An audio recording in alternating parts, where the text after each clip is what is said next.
अस्सलाम वालेकुम रहमतुल्लाहि व बरकातुहू। बिस्मिल्लाहिर्रहमानिर्रहीम। दोस्तों, आज कुछ बातें मैं आपकी गोशेगुजार करना चाहता हूँ। चंद बातें हैं जो मैं आपके सामने लाना चाहता हूँ लॉकडाउन के मुतालिक कि लॉकडाउन के वॉलेटर्स कौन हैं।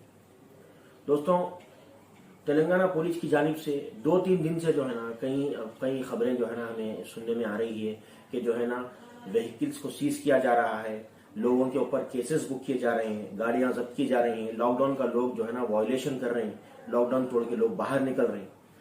तो जो है ना हम इस सिलसिले में बस ये जानने की कोशिश करना, मैं आप लोगों के सामने ये बताने की कोशिश करना चाह रहा हूँ कि कौन लोग हैं जो लॉकडाउन वायलेट करते हैं। हमने देखा है कि ऐसे लोग जिनके ऊपर जो है ना लॉकडाउन वायलेशन के लिए जो है लाठीचार्ज किया जा रहा है, इनके ऊपर चालन किए जा रहे हैं, इनके ऊपर जो है ना इनकी गाड़ियों को जब्त किया जा रहा है। और कई लोग जो जोमेटो में काम करते हैं, स्विगी में काम करते हैं, जो टेक अवे सर्विसेज काम करते हैं, उनकी गाड़ियों को जब्त किया गया है। कुछ लोग ऐसे लोग हैं जो अब जो है ना एसेंशियल सर्विसेज के लिए बाहर निकलते हैं, जिनके पास पासेस नहीं थे, ऐसे लोगों को जो है ना परेशान किया गया।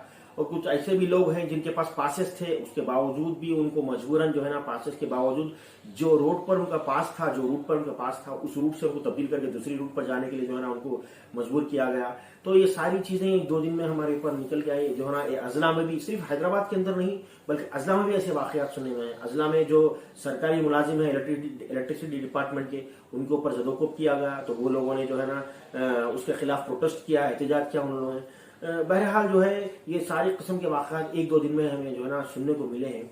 तो दरअसल ये मैं जो है एक बड़ा तबका जो लॉकडाउन का वायलेशन कर रहा है, मैं आप लोगों को ये बताने की कोशिश करना चाह रहा हूँ ये कौन सा तबका है जो वायलेशन कर रहा है। हम ये भी जानने की कोशिश करेंगे दोस्तों कि जो ना कि जो ना ये लोग लॉकडाउन का वायलेशन क्यों करते हैं, मतलब ऐसी क्या जरूरत पड़ गई कि ये लोग लॉकडाउन का वायलेशन कर रहे हैं।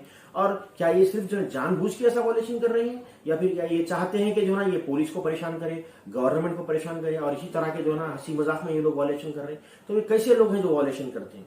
तो एक जो बड़ा तबका है जो वायलेशन में, जैसे आपने पिछले 2 दिनों से देखा होगा वीडियोस के अंदर, सोशल मीडिया के अंदर, भारत के अंदर, कि ये वो लोग हैं जो अपने घरों से निकलते हैं सुबह किसी काम की तलाश में निकलते हैं। उनका काम होता है, और जो है ना तकरीबन लोग ऐसे लोग होते हैं जो सुबह घर से निकलते हैं और उनका काम होता है कि शाम तक कोई ना कोई रोजगार तलाश करें, और रोजगार तलाश करके जो है ना वो लोग अपने लिए कुछ आमदनी का जरिया पैदा करें।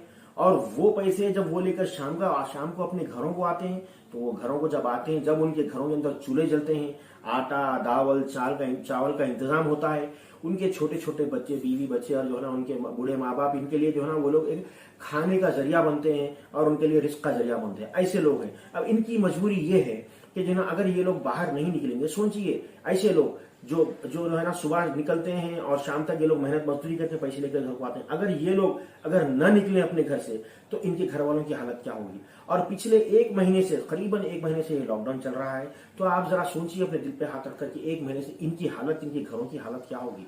इनके बच्चे बिलबिलाते होंगे खाने पीने के लिए, भूख के लिए लोग तरसते हैं। ये लोग वो लोग हैं जिनके पास कोई गल्ला नहीं है, इनके पास कोई बैंक बैलेंस नहीं है, इनके पास कोई पुश्तैनी जायदाद नहीं है, और ना कि इनको कोई अमीर ला के जो है ना पैसे दे रहा है, और ना ही गवर्नमेंट ने इनके खाने पीने का कोई इंतजाम किया है। इनकी कोई सैलरी नहीं होती, इनके पास बैंक में कोई गवर्नमेंट की तरफ से पेंशन नहीं आती। तो ये ऐसे लोग हैं। तो ऐसे लोगों के मुतालिक आपको सोचिए कि इनकी जिंदगी कैसे हालात और कैसी कस्मों-खुशी में गुजर रही होगी। तो ये आदमी जो है मजबूरी में बाहर निकलता, तो कितनी मजबूरी है जिसकी वजह से ये लोग बाहर निकलते होंगे, आपको खुद बखूबी इसका अंदाजा हो गया होगा। बहरहाल मैं लॉकडाउन के वायलेटर्स की तारीफ नहीं करता, मगर लॉकडाउन का वायलेशन करने वाला एक बड़ा तबका ये है, तो उनकी हालत ऐसी है। और दूसरे वो मुलाजिम जिनको जो है ना अपनी मुलाजिमत के लिए अपने जो है ना अपने दफ्तरों को जाना जरूरी है, और उनको सबसे पहले ये कह दिया गया कि एसेंशियल सर्विसेज के अंदर जो है ना इनको भी जाने की इजाजत है, जो परमिटेड सर्विसेज के अंदर इनको भी जाने की इजाजत है। लेकिन जब वो जाने के लिए निकले हैं तो उनको जो है ना उनकी गाड़ियां जब्त कर ली गई, उनको परेशानी में मुब्तला कर दिया गया। आपने देखा होगा किस तरह के जोमेटो और स्विगी के लोगों ने कहा कि हम सुबह से शाम तक मेहनत करते हैं तो हमको इतने पैसे आते हैं, जिसमें हमारा इतना सा पेट्रोल का खर्चा निकलता है और इतने पैसे हम घर लेके जाते हैं। तो सोचिए उनके घर के लोग जो है ना सुबह शाम तक मेहनत मजदूरी करके उनका बच्चा लेके आ रहा, उनका घर का बड़ा आदमी लेके आ रहा, तो वो लोग किस उम्मीद में घर में बैठे होंगे। और ये लोग जानबूझकर बाहर निकले? क्या इनको पता था कि जो है ना ये चीजें, उनको तो ये खबर थी कि हम कोई वायलेशन नहीं कर रहे हैं। उनको ये पता था कि हमारे लिए परमिशन दिया गया है कि हम बाहर निकले और काम कर सकते। लेकिन जब वो लोग रोड पे पहुंच के चेक पॉइंट्स पे आते तो वहां पर पुलिस इनको जबरदस्ती पकड़ती है, और पकड़ इनके साथ इस तरह की हरकतें की जा रही। भाई ये देखिए आए दिन कुछ ना कुछ वायलेशन के मामला सामने आ रहे हैं। जो लोग जानबूझकर वायलेशन करते हैं और जो लोग बिना कोई जरूरत के सिर्फ घूमने फिरने के लिए नहीं करते, उनके खिलाफ सख्त कार्रवाई होना चाहिए और उसका मुतालबा हम लोग भी करते हैं। क्योंकि ऐसे चंद लोग जो लोग ऐसे कर रहे हैं उनकी वजह से तो दूसरे गैर जरूरी के लोग मुतासिर हुए हैं। अब देखिए पिछले दिन हमको एक वाकया सुनने में आया कि जो है ना छत्तीसगढ़ के अंदर एक डीएम डिस्ट्रिक्ट मजिस्ट्रेट ने एक लड़के को जो वैक्सीन लेने के लिए जा रहा था उसका फोन तोड़ दिया और उनको जो है ना उसको थप्पड़ मारकर उसके खिलाफ कार्रवाई की गई और बाद में उन्होंने माफी मांगी, मतलब उनको एहसास होगा कि उन्होंने गलती की। तो ये दोस्तों ये सारी चीजें क्यों हो रही है? ये सारी चीजें सिर्फ इसलिए हो रही है क्योंकि लॉकडाउन अमल में आया है। और इसको जानने के लिए हमको ये समझना जरूरी है कि लॉकडाउन अमल में क्यों आया, लॉकडाउन आने की जरूरत क्या पड़ गई। लॉकडाउन इसलिए आया क्योंकि कोरोना वायरस एक पैंडेमिक बहुत ही ज्यादा तेजी से फैल रहा है और इसकी सेकंड वेव के चलते नतीजे कई लोगों को जो है ना इसका शिकार बनना पड़ा। कई लोगों को जो है ना इस बीमारी में मुब्तला हुए उनको इलाज के लिए दवाखानों जो है ना रखा गया। कई लोग जो है ना इलाज में कामयाब इलाज के साथ वापस आए और कई लोग मर गए, इसके भेंट चढ़ गए। ये हुआ क्यों? ये इसलिए हुआ क्योंकि जो है ना पिछले साल जब पैंडेमिक आया था 2000 में इंडिया में, तो उसी वक्त जो है ना एक वार्निंग दे दी गई थी कि इसकी सेकंड वेव भी दुनिया में आने वाली है। बल्कि उस वार्निंग के चलते अगर क्रिटिक्स और मेडिकल एक्सपर्ट्स की बात को माना जाए तो हिंदुस्तान के अंदर ये पैंडेमिक बहुत ही बुरी तरीके से मुतासिर करेगा। 2021 में इसकी वार्निंग दे दी गई थी और प्रिकॉशनरी मेजर्स लेने के लिए गवर्नमेंट को बता दिया गया था। लेकिन गवर्नमेंट ने क्या किया? गवर्नमेंट को करना यह चाहिए था कि मेडिकल और फाइनेंशियल प्रिकॉशनरी मेजर्स गवर्नमेंट लेती। मेडिकल मेजर्स के अंदर वैक्सीनेशन ड्राइव करती जिसके लिए लोगों को पूरा वैक्सीनेट किया जाता। और दूसरा जो है ना अगर आदमी वैक्सीनेट नहीं होने पर भी या नहीं लेने पर अगर जो है ना आदमी इसका शिकार हो गया तो उसके इलाज के लिए मेडिकल प्रॉपर फैसिलिटीज का इंतजाम किया जाता। ये दोनों चीजें जरूरी थी और दोनों चीजें भी नहीं हुई। ये दोनों चीजें न होने के अलावा जो है कोरोना के जो है पूरे गाइडलाइंस की धज्जियां उड़ा दी गई और कई जगहों पर जो है ना जलसे जुलूस हुए, इलेक्शन रैलीज हुए, रिलीजियस जो है ना कांग्रेगेशंस हुए और जो है ना सारी चीजें तरकीब बनती रही। सब लोग को मालूम था क्या हो रहा है। बहरहाल मैं उसके जो है ना उसके अंदर नहीं जाना चाहता हूँ। बहस के अंदर बोलने का मतलब ये था कि गवर्नमेंट कोई जो है ना प्रिकॉशनरी मेजर्स नहीं ली जिसकी वजह से पैंडेमिक बहुत ही तेजी से फैल गया और बहुत ही खतरनाक शक्ल इख्तियार कर ली पैंडेमिक ने। अब होना और क्या चाहिए था? और एक गवर्नमेंट को मेजर ये लेना था कि जितने लोग फाइनेंशियली प्रॉब्लमेटिक फैमिलीज है, मिडिल क्लास फैमिलीज है, पुअर फैमिलीज है, ये लोग को फाइनेंशियल प्रॉब्लम आ सकता है इसी हालत में।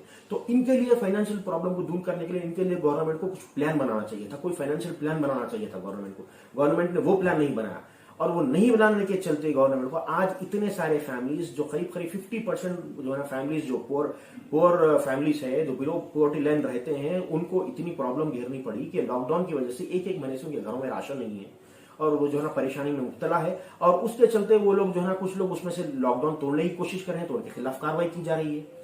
तो बहरहाल जो है ये ऐसा मसला है कि ये गवर्नमेंट की गलती है और उस गवर्नमेंट सही तरीके से इसका जो है ना जो है इसके स्टेप्स नहीं उठा सकी, इसके लिए कोई तैयारी नहीं कर सकी, जिसकी वजह से आम आदमी परेशानी पड़ा हुआ है। और आम आदमी बेचारा मजबूरी में है, उसका क्या कर सकते हैं? अगर जो है लॉकडाउन का उल्लंघन कर दिया, अगर लॉकडाउन तोड़ दिया तो भूख से मर जाएगा। अगर लॉकडाउन नहीं तोड़ेगा, घर में बैठेगा तो भूख से मर जाएगा। अगर लॉकडाउन तोड़ दिया और लॉकडाउन का उल्लंघन करेगा तो पुलिस की मार पड़ेगी, उसको डंडे पड़ेंगे, लाठी चार्ज होगा उसके ऊपर। वह इसी हालत में वो बेचारा ऐसी हालत में है कि पीछे गड़ा है, सामने खाई है, ऐसी हालत में उसकी जिंदगी गुजारना है। बहरहाल मैं ज्यादा जो है ना इसके ऊपर नहीं बोलते हुए सिर्फ इतना बताना चाह रहा हूँ कि लॉकडाउन जो आया है उसके गाइडलाइंस जो है वो गवर्नमेंट के रूल्स है, उसको तो हमको फॉलो करना है। मेरी सब लोगों से गुजारिश है कि आप लोग लॉकडाउन के रूल्स फॉलो करिए, उसको वॉलेट मत कीजिए। अब परेशानी मुसीबत जो है वो तो आ गई है, वो बुलाने से आई नहीं बुलाने से आई, वो आ गई। अब उसमें हमको अल्लाह से दुआ करना है कि जो है ना जल्द से जल्द परेशानी दूर हो जाए। और गवर्नमेंट से मेरी इसमें गुजारिश ये है, गवर्नमेंट से, लीडर से और अमीर लोगों से गुजारिश ये है और एनजीओ से गुजारिश ये है कि ये लोग जो परेशान हाल है, जो लॉकडाउन की चलते जो है ना घर में फंसे हुए हैं, इनके लिए कोई राशन पानी का इंतजाम करे, इनके जरूरी फैसिलिटीज के लिए कम से कम जो है ना लॉकडाउन खत्म हो गया तो उनकी जरूरी फैसिलिटीज का ख्याल रखें ताकि ये लॉकडाउन का जो है वॉयलेशन न हो और ये बार बार वॉयलेशन की जो है ना परेशानी ना आए। लिहाजा जो है ना मुख्तसर सी कुछ बातें थी जो मैं कुछ छोटे वक्त में आप लोगों के सामने रखना चाह रहा हूँ। मजीद इसके ताल्लुक से और मैं जो है ना आपके लिए जो है अपडेट्स लेके आऊंगा और कई चीजें हैं जो हमको बताऊंगा लॉकडाउन से रिलेटेड चीजों को, और लॉकडाउन क्यों आया, लॉकडाउन आने की वजह क्या है और इसके मेडिसिन के ताल्लुक से और इसके पीछे जो पूरी जो है ना क्रोनोलॉजी है, ये सारी चीजें मैं आपको आने वाले और मजीद जो है ना वीडियो में बताऊंगा। आप लोग जो है ना इस वीडियो को ज्यादा से ज्यादा शेयर करिए और लोगों को जो है ना बात पहुंचाइए और मेरे मजीद वीडियोस का इंतजार करिए। इंशाल्लाह जो है ना मैं आपके